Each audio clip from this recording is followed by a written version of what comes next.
got a great film to play, Hello? Have you ever snubbed a lady? we had a technical problem. Are we on? Yeah, we're on there. Can I swear? Shit! Welcome to Crunch and Roll, tales from the dysfunctional world of radio told by the people who have been there, done that, and of course have that cupboard full of branded mugs to prove it. My name's John Fox, and in a former life I spent 2 decades presenting breakfast shows on the mighty BRMB, Signal, Viking FM, 210 FM, and various shows on BBC Radio WM. Now, this episode is a Crunch and Roll first because we've got a double act on. And there aren't a lot around nowadays, so it's a testament to Jagger and Woody's talent that they're still together after 36 years on air. They've recently celebrated a decade on air in Wales too, but how did they end up there?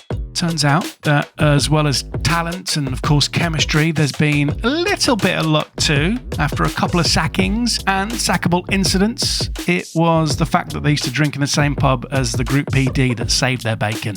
They also tell us about the one and only time they fell out, how they were a gnat's whisker away from taking over from another famous double act, and also a valuable lesson in how not to negotiate your contract.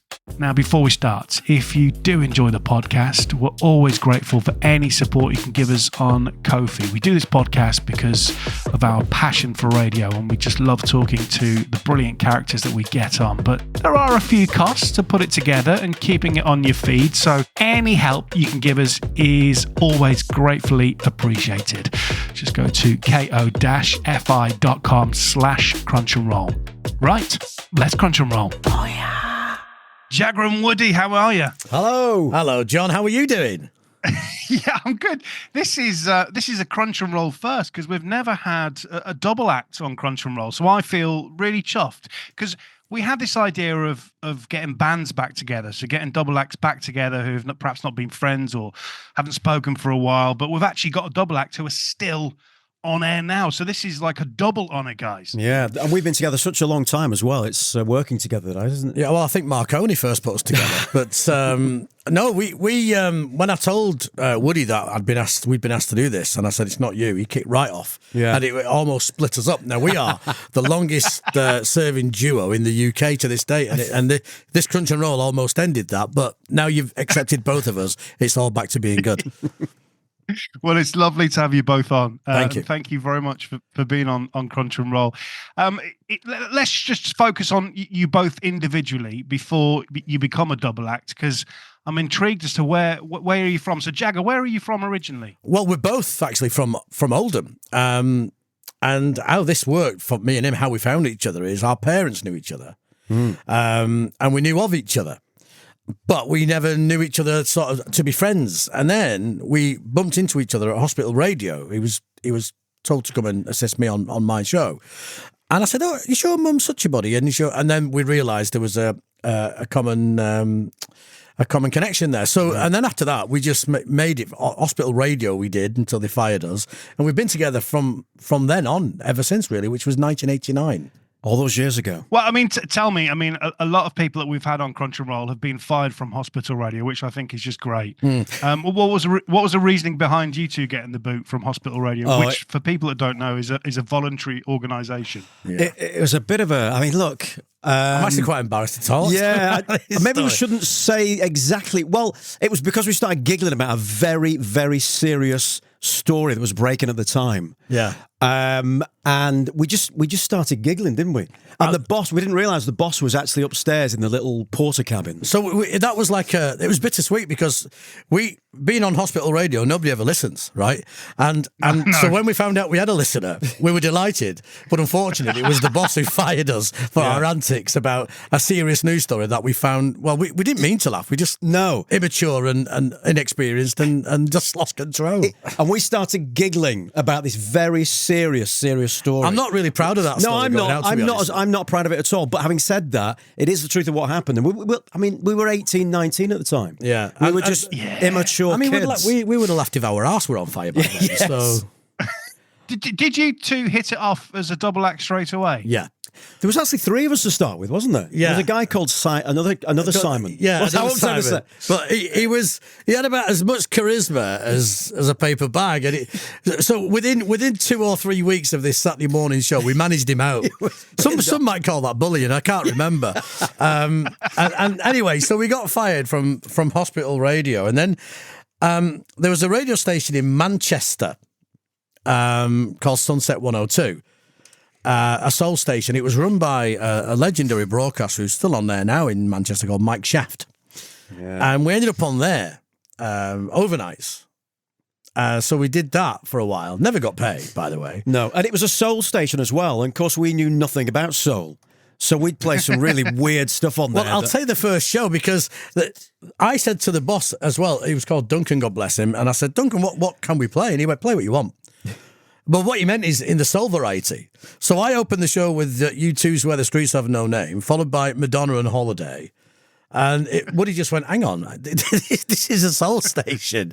But we survived. We did survive. And the only reason we was kept on there and we kept moving on to daytime weekends and stuff like this is because we never got paid and we never asked for any money. So they kept us on because we were trouble-free.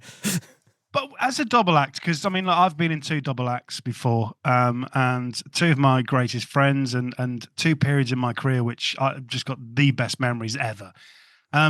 Sometimes I'm not suggesting with the 2 people I've worked with, but I've seen with other double acts that sometimes that friendship on air isn't really true. I was fortunate, and it would seem that you 2 really are best mates, aren't you? Do you know what, John? This is true. We've only ever had one falling out. And it was over a fiver. It was over a fiver.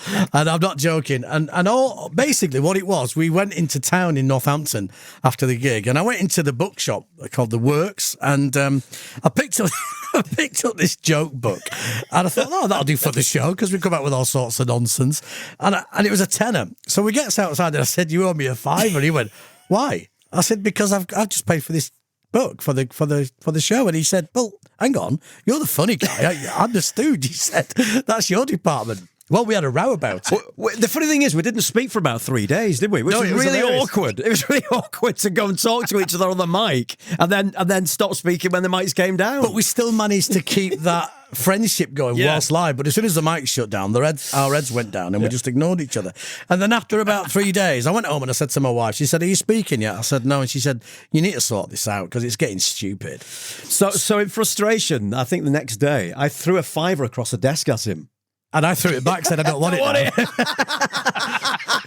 We both started laughing. Yeah, we started laughing. But that's the only time we've had a row. Yeah. In the years we've been together, we've both been through losing our parents, in my case, divorce in Woody's case. We've been through hell and high water, but still managed to create that chemistry, which is natural. And not everybody can do that. The trouble is with radio stations, they'll put 2 egos together. And they think, oh, she's funny and he's funny, let's put them together. And you end up having a clash of egos, and it doesn't work. But with us 2, we both know where we are. It's mutual respect, isn't it? Yeah, we both know. What it is. He knows what his job is, I know what mine is. Juliana used to say this to me all the time, that we used to spend more time together than we did our own wives. Yeah. I mean, that is so true, isn't it? Yeah, it is, yeah. Absolutely, yeah. To quote Diana, there was 3 of us in our marriage for a long, long time. Yeah. But it just, whatever it is, what's going on, it works. Well, I mean, so you do 3 years. Was it always overnights at Sunset? No, we got weekends breakfast, I think. Yeah. And then, I don't know if I can tell you this story either, because we got sacked from there as well. Yeah. Do you remember when Richard Madeley was accused of stealing wine from the supermarket? Yeah, I do, yeah. Right, well, in them days, we didn't have rolling news in the studios like we have now, so we can't keep up to date with what was going on. There was no social media, and I thought it was funny to crack a gag about it, but unfortunately it was the morning he'd been acquitted, so to say anything other than that he wasn't a thief, he was in all sorts of trouble, And I said, I think they should change the name from Richard and Judy and This Morning to Pinch and Judy. We were taken off air within 5 minutes. ITV were on the phone, weren't they? They were. Get these 2 off. And we were. They said, get them off or we'll sue the radio station. Yeah. So, I was home. We were promptly removed. And that was it. I I tell you what, you're lucky you weren't an example in one of those media law training sessions that we've all had to sit through every single year. Oh, mate, we've created a question on that. We have. Genuinely. Yeah, we have. We have. What's the question? So it's something to do with a few years ago back in Northants. Again, I want to be careful, so I won't name names, but we we had kids coming on talking about their school teachers. It was innocent. It was, tell us about your favourite school teacher. But unfortunately, they kind of flipped it around and started telling us things about their least favourite teacher. Right. But unfortunately, we didn't bleep the names. Again, inexperience, because this is before this media law training stuff. Yeah. We were just put on air and said, be funny, crack on, push it to the boundaries, as they used to say. So this guy this young kid come on and said, Mrs. Such a Body, she's always stinking of coffee, she's lazy, and really, really put this teacher to shame. But unfortunately, this teacher then had to go off sick because Chinese whispers around schools, it's a bit like radio. Everybody knows somebody somewhere in different schools. And it started to go around that Jagger and Woody had been slagging off teachers, which we hadn't. It's just that this one kid went a bit too far and we left it all in. That was our fault. We take responsibility for that. But it just got so ridiculous. And our bosses got involved. Now, we didn't know what had kicked off behind the scenes. They sort of kept that away from us. And I won't name the school, but our bosses went to see this particular headmaster in this school. And thankfully, back then, they hadn't heard of the radio authority, these teachers. Yeah. Otherwise, that would have been trouble. And in the end, GWR ended up paying for a new roof on their gym. To sort of pacify them because of what we've done. Joking. No, I'm serious. They must have liked us at GWR because they could have sacked us for that, couldn't they? Well, we thought we were. Yeah. We didn't know at the time what had kicked off. It was only afterwards they told us. You've just dodged a bullet. And the reason that they liked us so much at GWR is because Steve Orchard, who was the big cheese at GWR, was from Oldham, and we was at a boot camp in Gloucester. And he come up chatting to us and he said, "Where's your accents from?" And I said, "Oh, I'm from Oldham." He said, "Well, I am too." And it turns out that we drank in the same pub as Steve Orchard. And from that day on, he just really took us under his wing and we got away with murder. We really did. I tell you what, he didn't sound like he was from Oldham, did he? No, he didn't, but he wasn't he? Well, I think money changed him and his accent. Yes. All right, so we're going to move on to Northants 96 now. And so, I mean, there's a bit of time between Sunset 102 to Northants, quite a few years. Was when you left Sunset, did you two just sit down in the boozer, drinking a pint and thought, do you know what, we want to be together on the radio, we're going to have to wait until something comes up? I mean, what was the plan? We did a lot of RSLs, didn't we? Yeah, but first of all, the reason there was a gap is with the Richard and Judy thing, the boss then, Duncan, the great late Duncan, said to us, this is going to take at least 5 years to go away. And he was absolutely right, because he did make the papers, and he said, just chill out. But we didn't. We kept trying to get into radio. And every time we'd go to a radio boss, I'd say, Jagger and Woody, Richard and Judy, great gag, but no thank you. Yeah. So I ended up getting a job. I was working for Virgin Megastore in Manchester. And what was you doing? What are you doing now? I was just doing some DJing work, in clubs and pubs, just keeping going, keeping the money rolling in, really. But we did still stay in touch, and we would go round to Woody's house and make the odd demo, which never got anywhere. We were doing RSL, so at the weekends we'd do like a weekend breakfast show. There was a Cheshire Choice FM, a KLCX station, a rock station that was the forerunner to the Century stations in Manchester, and the Oldham ones as well. We did the lead up to the Revolution, didn't we? Yeah. And so that we did those, and still I had a full-time job because I needed to pay for the family. So I was working at Virgin, and Woody was DJing and stuff like that. But eventually, we just said, I've had enough. Let's just send a load of disc out, as it was then. Yeah, I think we sent about 60 out, didn't we? We did. I cobbled this disc together, which was it'd take the start of one link, the middle of another one, and the end of another link, and I managed to get it all together, and it sounded really good. Which would never be us, because I said, if we ever have to do that live, we've got no fucking chance. It's not going to work. Yeah, and we sent 60 of these discs out. And we got 3 positive responses, didn't we? Yeah. A station in Morecambe, I think it was, who liked us, but said he couldn't afford 2 of us. That's right. There's always 2 of you, which was always a bit of a thing for us. A guy called Steve Martin. Martin was, again, GWR. Yeah. He worked in the Midlands somewhere. And he liked it, didn't he? He liked it. And then we went to Northants 96, and the only reason we went to Northants 96 was because we thought it was somewhere up north, didn't we? Northants. We just thought it was somewhere up north. So Mark Jeeves got a copy of this disc, and something really strange happened when he got the disc. Yeah, so Mark Jeeves used to listen to another couple in America on the internet, and it was Jagger and Christie. And he loved them. They were a man and wife team, and he absolutely loved them. So when he saw our disc turn up on this desk, which, by the way, was hundreds on that desk, when he saw our disc, Jagger and Woody, he thought, Jagger and Woody, Chris Wood, Simon Jagger, Jagger and Christie, thought, just have a listen to this, just by a sheer chance. And he liked it right away, and they gave us some weekend Easter shifts, didn't they? Yeah, we were shocking as well, weren't we? But later on down the line, yeah, it was horrible. I don't know how we got away with it. But later on down the line, years later, we were sat with some American consultants that come over, and they asked that question. And we told them about Jagger and Christie, and this guy started smiling. And his name was Tracy Johnson. And he started smiling, and he said, you know who I am then? I said, no. He said, I'm Jagger and Christie's producer. And he rang them there and then, got them on the phone, and we all had a chat. And they were informed that it was because of them, probably, that we got our break. So it was 2001, wasn't it, when you started at Northants? Yeah. Yeah. You begin on Northants doing afternoons. You do that for 6 months. I mean, after so many years between that and Sunset, it must have felt amazing to finally get because I'm guessing you were getting paid at this point as well. It must have felt an amazing experience. We called it our pinch me season, didn't we? We did. Because we were still pinching ourselves. Because by now we're 31. Yeah. 30 and 31. And so we were late to the party. You know, we were really late to the party in getting this professional break. And when we started at Northants, like Woody just said there, we just couldn't believe it. We were just celebrating. Two single lads, as we were then, in Northamptonshire, having the time of our lives. We were on afternoons, like you say, from August till the new year. And then, in a weird kind of way, what happened? Mark and Joe, that used to do the breakfast show at Northants, they went to replace Ed James at Beacon because he'd then gone to Heart.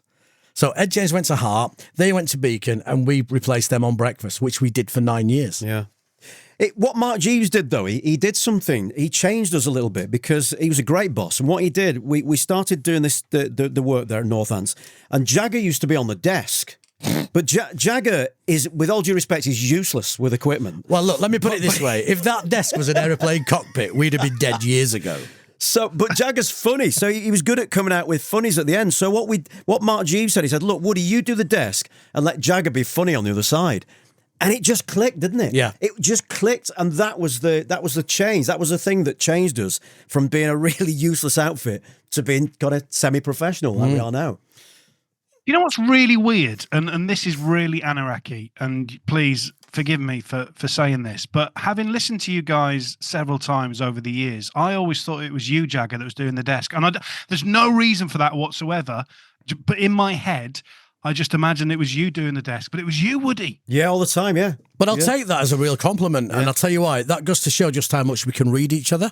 Yeah. Because he knows exactly when to press the button. He knows exactly when to move on. Because, I mean, we do a lot of hand signals, and, you know, if you're a double header, you'll know yourself, John. You've got to do the hand signals and let you know when you're powering out or, you know, you want to carry on or whatever it is. Cunty. We apologise, sir. We just play records till 8, 9. When do we finish? I'm not drunk. I've had a couple of drinks. I'm not drunk. Just want to talk about the bit between Sunset and then getting your first professional gig at Northants. It was such a long period of time. I guess I'm intrigued as to how your mindset was. I mean, were you kind of resigned to the fact that perhaps you would never get that professional gig, or were you so determined that you were going to carry on doing everything you can? I mean, how was it for you? Well, it was an interesting one because what happened next was when Sunset folded, we used to do a Virgin Megastore dance update, they used to call it, on the show. So I would go over to Virgin and collect the records for the show. That was on Sunset, wasn't it? Yeah. But when Sunset folded, I went over to speak to the manager at Virgin, and I told him, I said, this is what's happened. He said, have you got a job? I said, no. So he gave me a job at Virgin, to which I ended up becoming a department manager, eventually manager. But during this time, they introduced VMR, which is Virgin Megastore Radio. But it was from London. And the manager said to me, would you be interested in doing it? And I said, yeah. And he said, well, it's from London. I said, no, that's great. I said, and don't forget, I'm married now with a couple of kids. And I said, yeah, I really, really want to do that. And he said, right, let me speak to them. And you could probably run it. And I'm thinking, this is my dream job. It's come back to me. It's landed on my lap.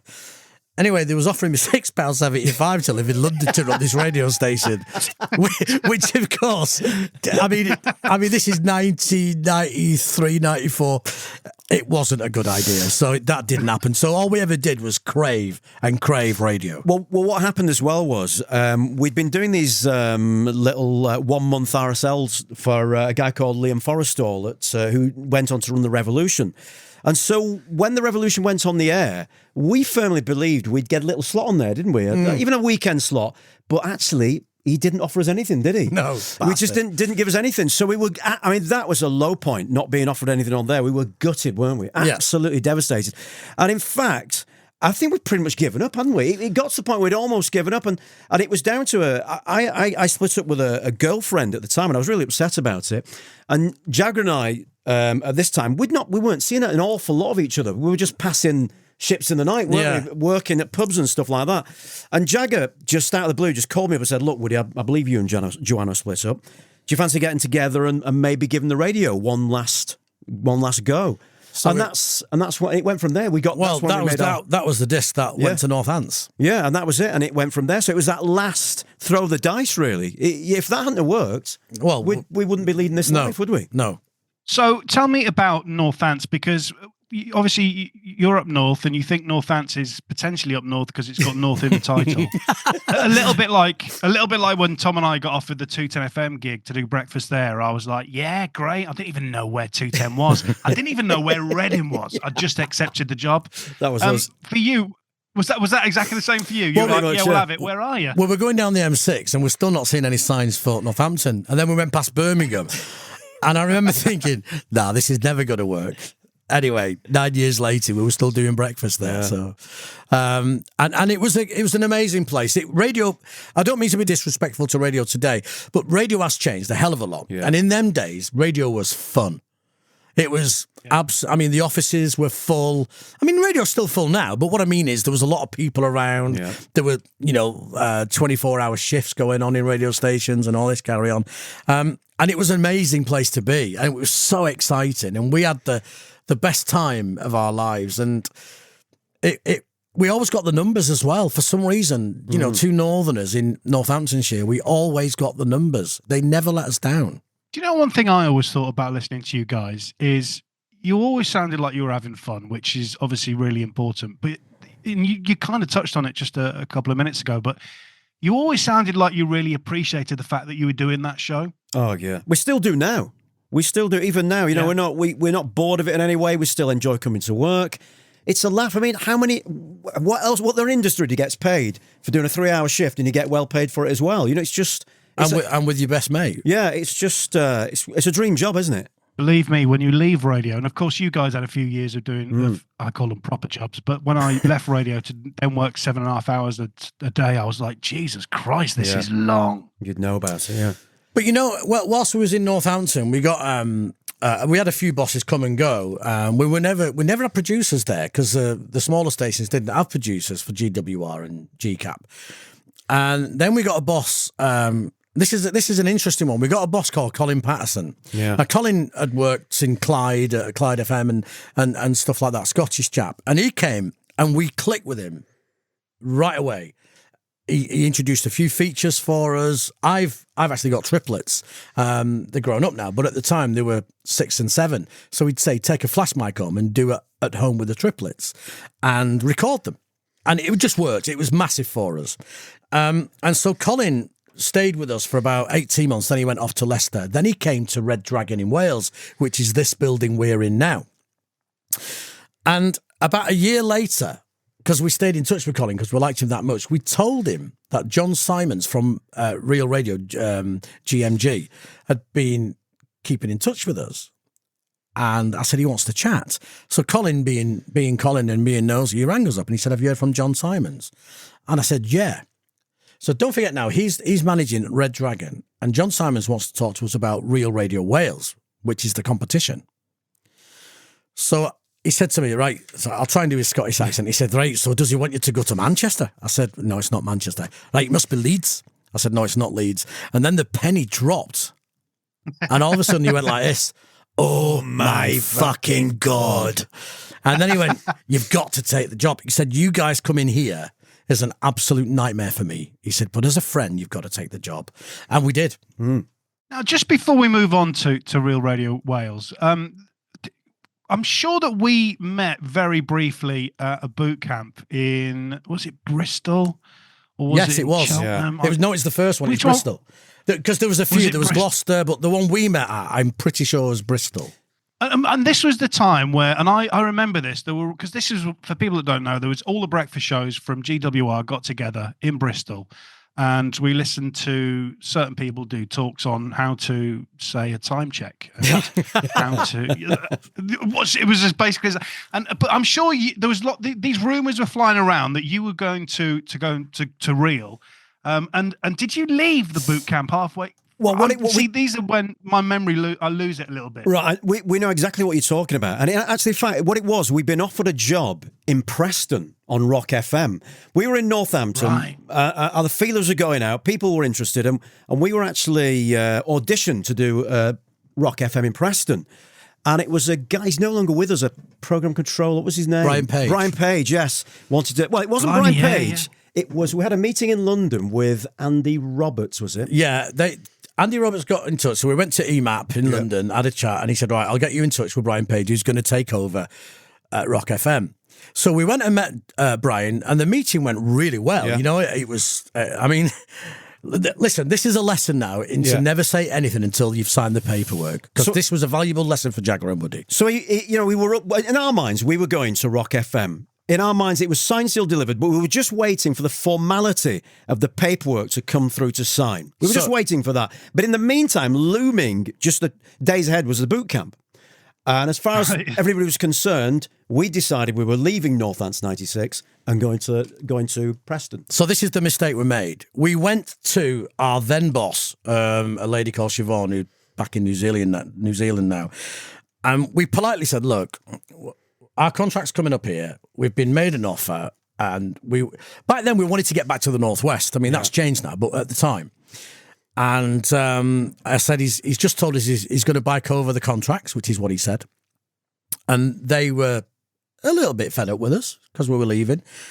And Dirk Anthony, the bit you're talking about, came over to our table, and they'd offered us a £5,000 pay rise. And we still wouldn't sign. And then Dirk Anthony, in front of all the rest of the people at boot camp, he went, if you two sign by the end of the weekend, I'll give you both an extra £1,000 in cash. Yeah, before you leave boot camp. So that was on the Sunday, right? So on the Monday, we get back to work, and Brian Page is still not now he's not returning our calls. So we then get I'd ring him on a different number on the Tuesday.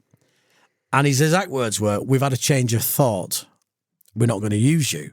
We're going to go with the bird and the bee. That's right. It was, wasn't it? Yeah. Yeah. Which, of course, well, it was because the first thing we said was, now what do we do? Yeah. So I rang Dirk Anthony up, and Dirk liked us. And as I've told you already, the relationship with Steve Orchard we had was good. So Dirk liked us, but he just said, well, you need to speak to Siobhan. So she met us in a hotel in Northamptonshire with our then boss, Richard Neal. And she said, it was a bit like, so you want to come back, huh? You know, it was one of those moments. And then she pulled out 2 contracts and handed them to us. And on that contract was the original paycheck without the £5,000 pay rise and the £1,000 Dirk Anthony were. And it wasn't a lot as well. And she said, take it or leave it. So we did that Dragon's Den moment, where they go to the wall. Well, in this case, we went to the toilet to discuss our options. And the words had it. Yeah, we just said we've got no choice. We've got to re-sign. And we were gutted, weren't we? We were. Absolutely gutted. But that was the lesson in life, is to never jump too soon until the paper is signed. Yeah. That was our lesson. And Mm. So Duncan still owes you £1,000 each. Well, he withdrew that. Yeah, I don't think that ever came, that £1,000. That never happened, yeah. No, it's... yeah. But you know what? That was a lesson, and we learned from that massively. But not long after that same girl, Siobhan, she didn't like me. She liked him. She didn't like me because I was too outspoken. And one day she decided it was the good idea to send me out in the mornings giving donuts to factory workers on the shop floor and Woody staying in the studio doing the show. And I sort of went, well, why would you do that? So she'd send Jagger out about 8 o'clock to give these donuts out, and then we'd do like a live link. It never happened. I don't think it never happened. We didn't get to it because what happened we were kicking off, weren't we? Yeah, we were lucky enough to be sharing an office with the brilliant Mark Lee, who's now head of Communicorp. Now, Mark Lee is a Northamptonshire lad, and I whinged on to his PA saying, look, this is wrong, knowing full well she'd tell Mark Lee what was going to happen. So Mark came into the studio one day and he said, what's she talking about? I said, no, she's going to send me out on donuts. He said, what? So she's going to break up this chemistry, send you out giving donuts away whilst he's in the studio? He went, don't do anything silly, just hang on. Anyway, 2 days later, we got an email saying she'd been fired. Yeah, she was sacked. And, gone. And so that contract, that piffy contract that she gave us, that got torn up there and then, and Lewis Clark came back with a more realistic pay rise and signed us both there and then. Yeah. And that's when, it was good times.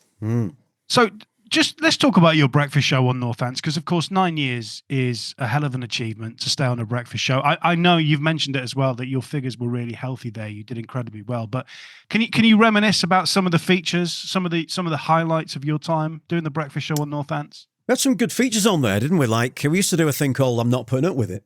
Yeah, but we pinched that, so we maybe shouldn't have said that on here. But isn't everything pinched? Yeah. Can we just special hello to JK and Joel? They listen to this. No, I know. And we know JK because he works for Heart. So hello, JK. Hope you're okay. Yeah, what a great feature that was. All right, in that case, actually, there was no features at all. To be honest with you, we still do that today.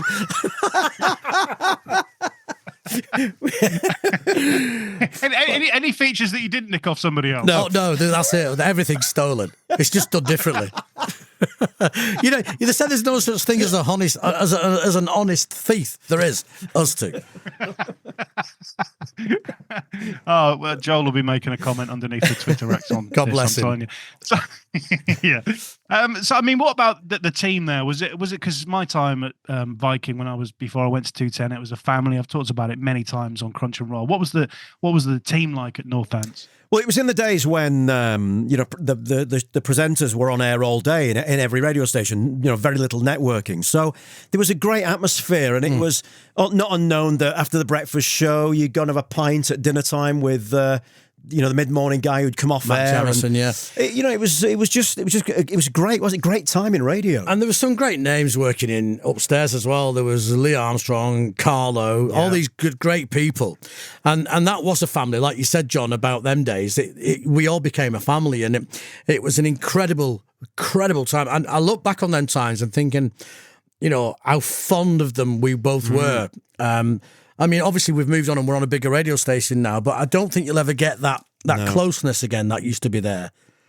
And they were good at...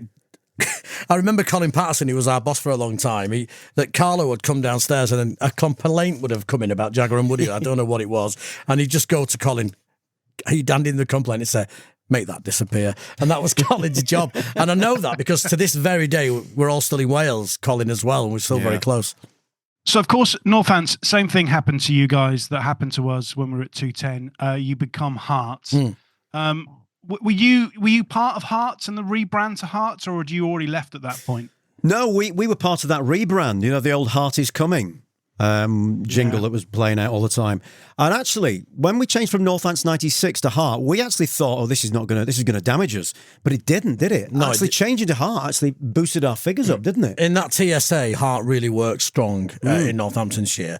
And still does to this day, from what I believe. But it was. I think our boss was Ben Vane at the time, wasn't he? And we transitioned. We went across no problem, and we realised what a great brand it was, and very, very strong brand. So we were proud to be part of that at the time. And you mentioned Ben Vane there. Ben Vane was a very good boss, Ben Vane, because he took Jagger and Woody, what we were for Northants 96, and he heartified us, didn't he? Well, and when you say heartified us, the production on Heart is incredible, and it keeps the presenters in line, certainly me and him, because it sounds so strong, and it's packaged brilliantly, and it really helped us. And he made sure our content was fit for Heart as well. So things did change a little bit in the way we did things, and the kind of content we did. So that was a good transition for us, wasn't it? It sounds to me, I think Giuliano and I, because I was then with Giuliano at that point where we rebranded to Heart, I think we had the wrong attitude. We just thought it was going to be really shit. So we wanted out. So we went to BRMB. But I mean, it sounds to me like you had the right attitude. You thought, you know what? This is going to be a positive thing. Well, I think, like we said earlier on, we were latecomers to the party and we could never understand why we'd not gotten in radio in our 20s. It just didn't happen.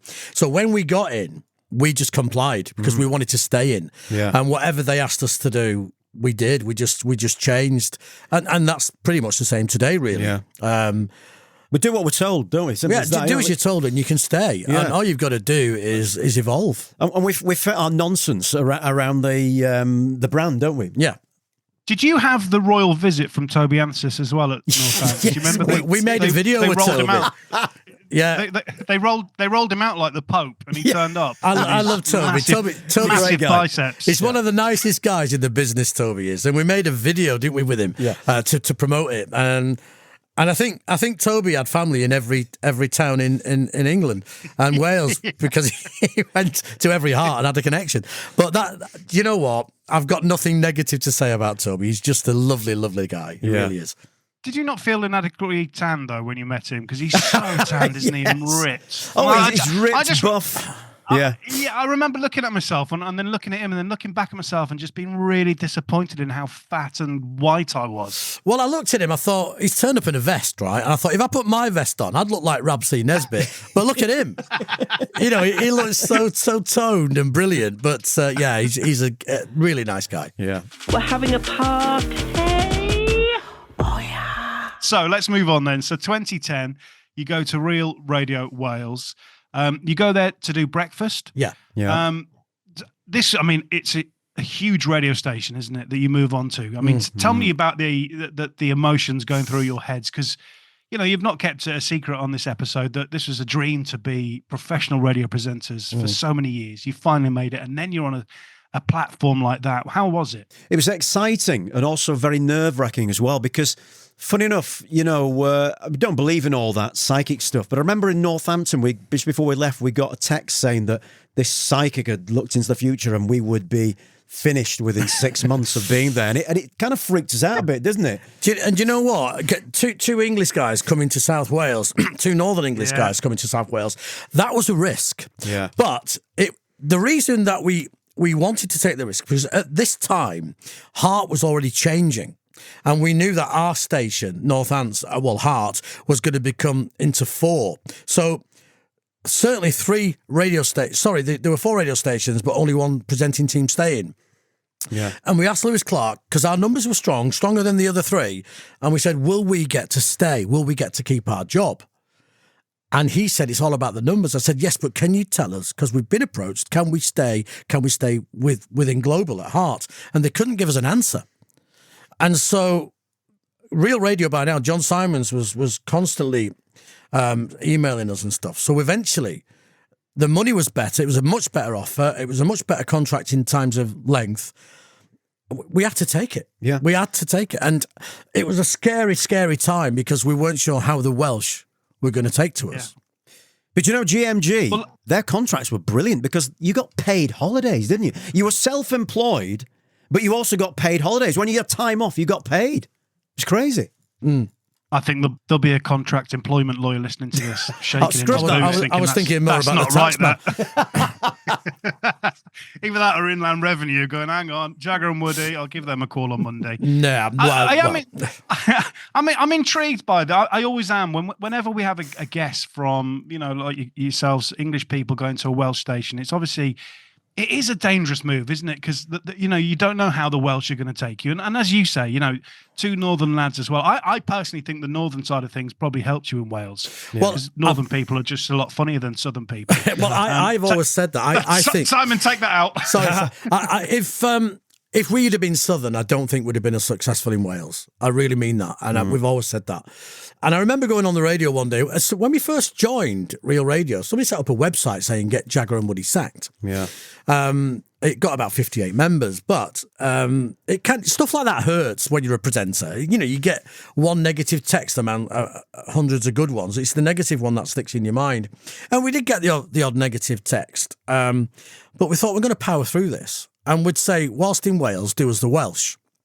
And that's what we did. We embraced the rugby. We got into the Welsh culture. We went on tour with a bus doing the show right across Wales. And we really got to know Wales. And I would say we've probably seen a lot more of Wales than some of the Welsh people have done. And I don't mean to be rude when I say that.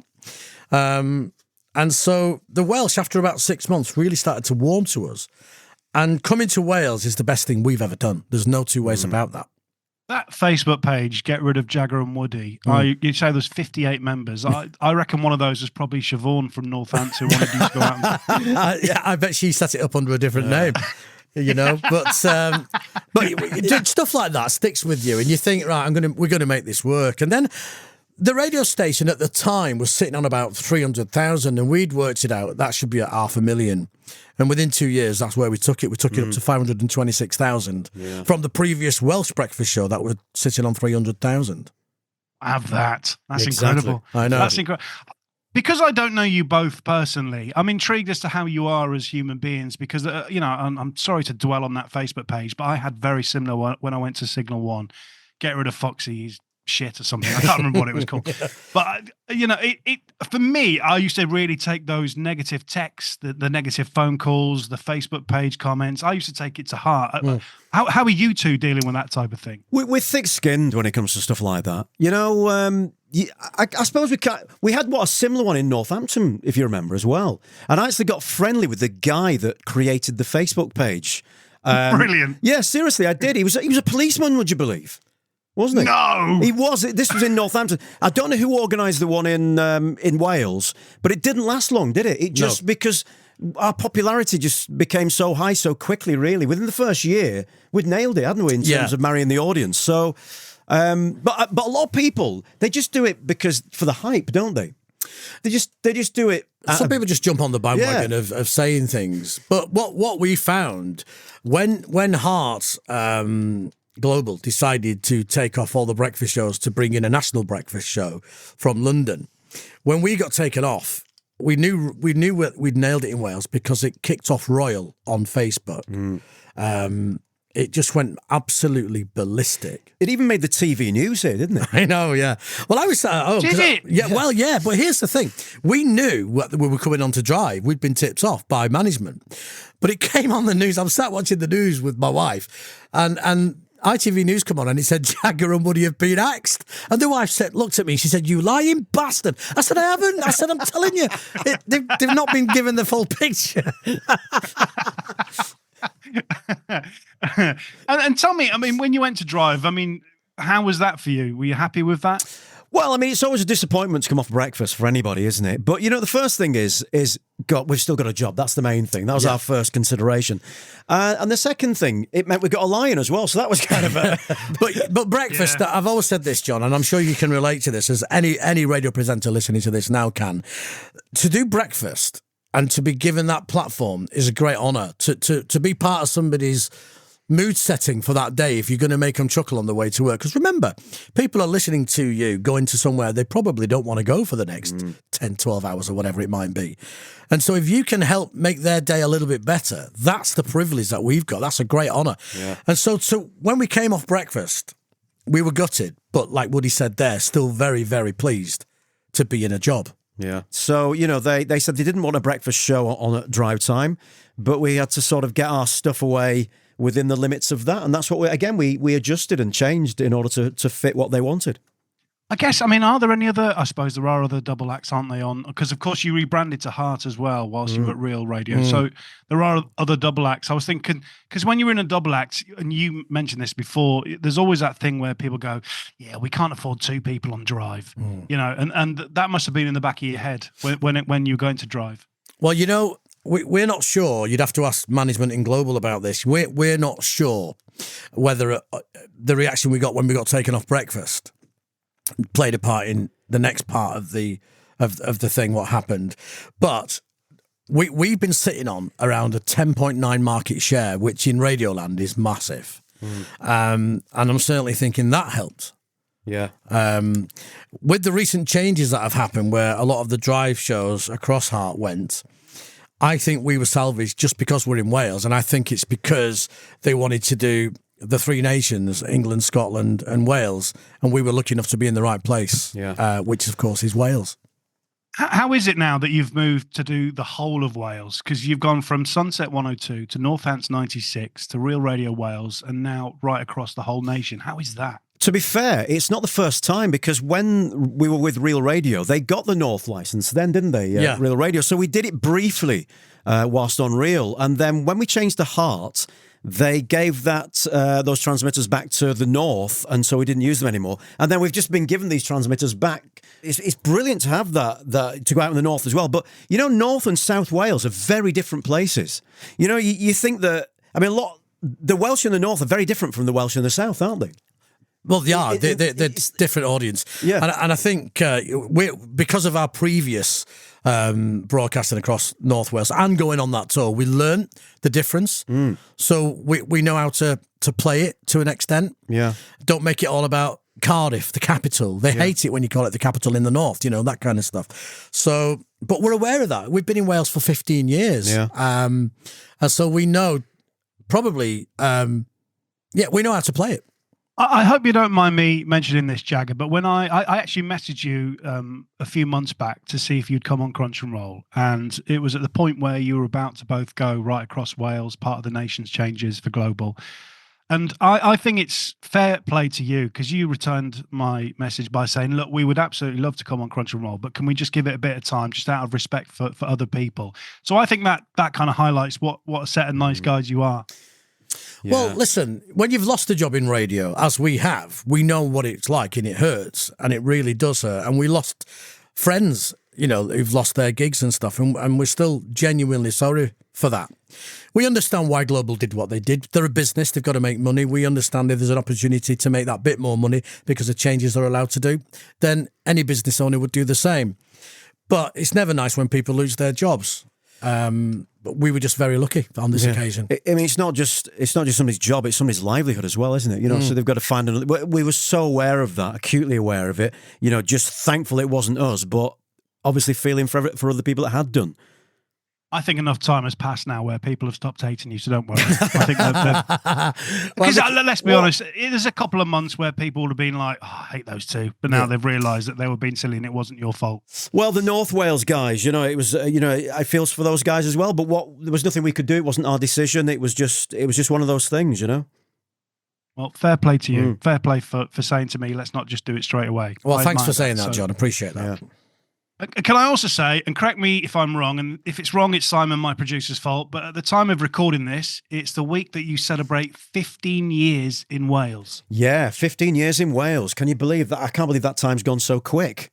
15 years we've been here. I think when we first got here, we were talking about, well, when we're here for 6 months, we'll start to get to know the audience, then a year, and then we're 15 years down the line.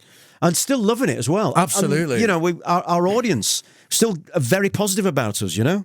They're not bored of us yet. Does it feel like 15 years has gone by? No, it doesn't. Not at all. No, it doesn't. And Wales it's a beautiful country. You know, we're very lucky to live where we live. It's a great, great privilege to be in this country, and the Welsh are so lovely. And as I've said, we went on the radio one day and said, look, we've had one or two negative texts here. This was years ago. So look, teach us the Welsh way and we will adapt, and you can show us the Welsh way. And that seemed to be a turning point for us. And the show, as I say, we took it over 500,000, and like I said, to this day we're at 10.9% market share with Radar and stuff.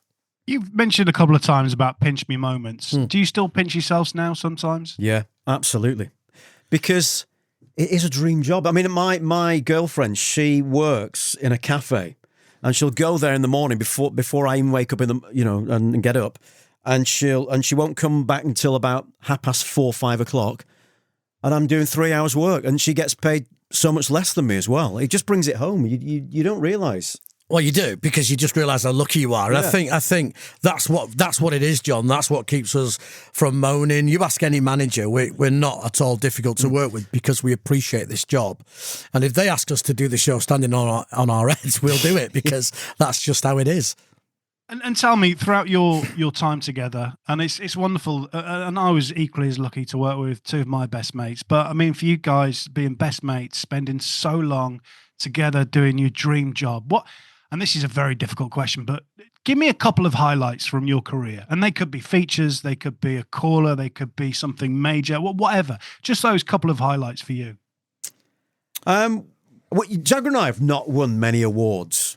For whatever reason, we just have never figured in that. But we won a BRA, didn't we? British Radio Award. Do you remember X-Tracks? X-Tracks used to do them, didn't they? Yeah, of course I do. Yeah. Well, we got one. We got one of those, and we got a GMG award, didn't we? Winning that GMG award and getting awarded by Simon Bates, getting it presented. Yeah, Simon Bates. Good. He handed it to me and said, "You talented bastard," and that was quite an honour because I grew up listening to Batesy. So yeah, that was quite nice. Yeah. Also, I just want to talk about your time together as well as being a male double act. Some of my favourite memories, of course, being live on air, various stations that I worked on. But some of my favourite memories was particularly working with Tom when I was doing Viking in 210. And when we used to do live gigs. And it feels, having spoken to you now for a few minutes, it feels like perhaps, Woody, you were the technical guy that used to do the decks when you used to go and do live PAs. And Jagger, were you like me and the gob you won on the mic? Yeah. That's about the size of it, to be honest with you, John. You just hit the nail on the head. Yeah. But we loved live work. And when we first came to Wales, and we realised how big the radio station was, because Northants was quite a small station. But when we got to Wales, we'd only been here about a year. And our boss came up to us and said, "Oh, by the way, you're hosting a gig at Chepstow and you're going to be bringing Sir Tom Jones on stage." And he said it so matter of fact. It was like, "What? Yeah, Tom Jones, him?" And that was one of the highlights of our stage career, bringing Sir Tom Jones on stage here in Wales, which was just incredible. Yeah, another live one. They used to do, I mean, you might remember this actually, John, the summer excesses, which were great because there was like 40,000 people there, and then each breakfast show would bring on one of the acts. Who was it we brought on that? It was a boy band. What were they called? Damage or something like that. They were, yeah. And they were little shits backstage, right? And this is funny. They were horrible little bastards, and they all had their mums and dads with them. I think there was about 12 of them. Because they're only young, weren't they? Yeah, 15, kids, 16. but No. I think you're getting mixed up with Blazing Squad. It's them. It's Blazing that was Squad. it, yes. It was. But to our delight, as soon as it wasn't laptop time then, so as soon as they came on stage and started jumping around, their CD started jumping, and it just their act fell apart. Yeah. Much to our delight, because they were little bastards. And when they went off stage, they're all crying in the mother's. I mean, this is making us sound really spiteful now, but if they'd behaved themselves backstage, I'd have comforted them myself. They were really cocky, weren't they? Yeah, but they all ended up in tears. And we were the nothings that were bringing them on stage. But it was great. You've reminded me. I might have shared this story already on Crunch and Roll, but we were doing Feel the Noise Live, East Park in Hull, and we brought Blazing Squad on. Before we did, I nearly got them kicked out by security because, as you say, it was 12 teenagers dressed in the same tracksuit, being absolute knobs. Yeah. And I said to the security guard, "Who are these? Can you get them out, please? They should be backstage." It was them. I couldn't believe it. Well, we had to go on stage and take them off because they just fell apart. And as we were waiting in the wings, they were going past us, and Woods and I were just stood there with a big grin on our face. Yeah. So, but there's a spiteful element amongst us. Well, it's not as bad as when Tom and I were on stage and Tom introduced Sugar Babes live to the stage and it was Girls Aloud. I mean, that was a low point. Oh, yeah. We've all done that, haven't we? No, I haven't. Oh, yeah. Who do you enjoy listening to on the radio? Well, I did enjoy listening to Steve Wright. Yeah. And I'm sure we can all agree on that because he was just, the way he communicated with his audience, he was just, I'm sure in each presenter across the globe, well, across the UK, we've all got a little bit of Steve Wright in our act somewhere because how he would talk to the audience was just second to none. And I'll never understand why they took him off that show. To this day, I'll never understand why that happened. But and I think you're the same, aren't you, Woods? Yeah, I mean, well, Steve Wright, and also I like Simon Jagger as well. He's one of my yeah, Steve. And you know, going back to, because we grew up in Manchester, and I remember you listening to all the old presenters on Key 103 or Piccadilly Radio as it was back then, and the likes of Dave Ward and Steve Penk and Tim Grundy. They're the guys that I grew up listening to, and you know, I was so influenced by them. And even now, recently meeting Mike Sweeney. Mike Sweeney. What a guy, you know, an absolute radio legend. You know, it's just, you know, it's like meeting a hero. And also I've got to give a special mention to Mike Toolan as well, because I listened to the podcast on Crunch and Roll with him, and I thought that was a brilliant interview. And I used to listen to Mike Toolan driving into my job as in the record shop in Manchester, and he is a genius broadcaster. There's no doubt about it, and he's got the quality that Steve Wright had and how he talks to his audience. So there's the names for you that you can crunch and roll on them if you like. Yeah, I second that with Mike Toolan. Brilliant presenter, really is good. Do you know? So it's interesting you mentioned Key 103. Perhaps I should have asked this question at the start, but was the dream ever to try and get to Key 103? Yeah, it really was at one time, wasn't it? Well, we nearly got there. Yeah. Because this part of the story was when JK and Joel went to Radio 1, and we had a out of the blue email from a guy called Andy Robertson. I always get Andy Robertson mixed up. Andy Robson, I do. Yeah. I do. Well, the one who was managing JK and Joel and Key 103 at the time, it was him. He said, "Do you want to chat?" And we said, "Well, yeah. When do you want us to come up?" He said, "No, I'll come and see you." And he came that afternoon, met us in Northampton, sat down. He said, "JK and Joel are going to Radio 1. My producer drives through your patch and has heard you two. I've been listening. Would you be interested in Key 103? Well, of course, we nearly fell through the floor with excitement. Yeah. Then he said, "Well, I'll tell you what we're going to do. We'll try and organise for you to get on some weekend shifts." Now, weirdly, GWR was okay with that because they didn't have any radio stations in the Northwest. So they said we could do that, not realising what the bigger picture was going to be.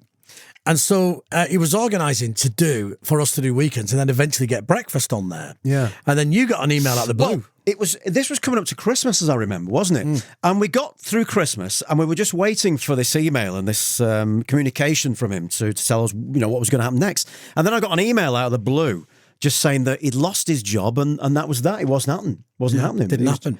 Yeah, but it wasn't all bad because they put Mike Toolan back on breakfast. So, yeah, you know, that was a good thing for Manchester. But again, another near miss of us getting back to the Northwest, which of course we don't want to do anymore. But back then, with Rock FM in Preston and Key 103 Manchester, and we also had a chat with Galaxy 102 as well. We did, yeah. So we were making a noise on in Northampton, but nothing ever came until GMG.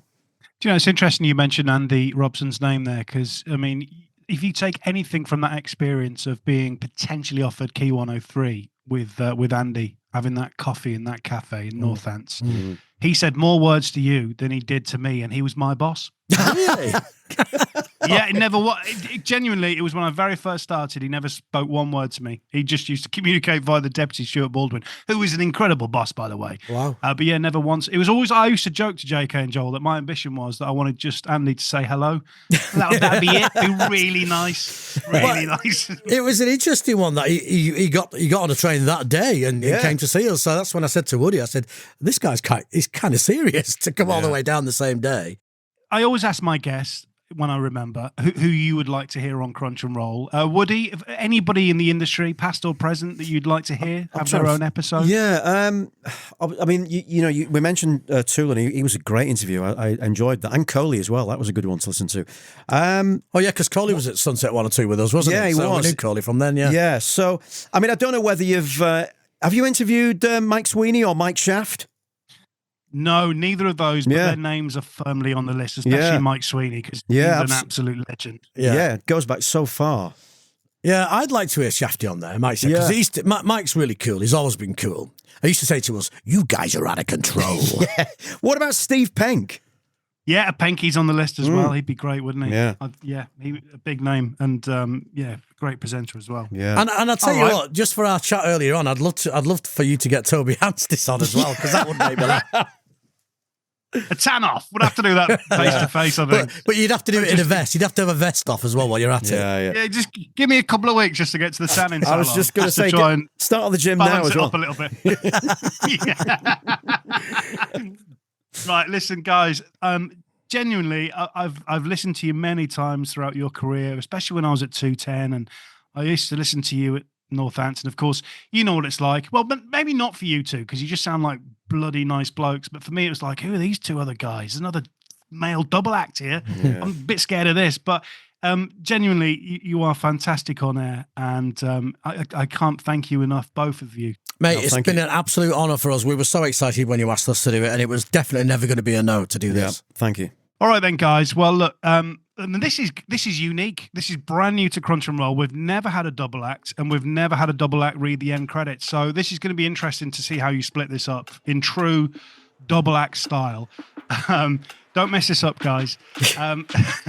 50% pressure. There's two of you. Would you please do us the honours of reading the end credits? Indeed. Okay, you've been listening to Crunch and Roll with us, Jagger and Woody. Subscribe or follow us on your favourite podcast. You daft bastard. I'll pick that thing up. Subscribe or follow us on your favourite podcast app to get every new episode as soon as they drop. Crunch and Roll is a 969 media production presented by John Fox and produced by Simon Brzezowski. Oh, yeah.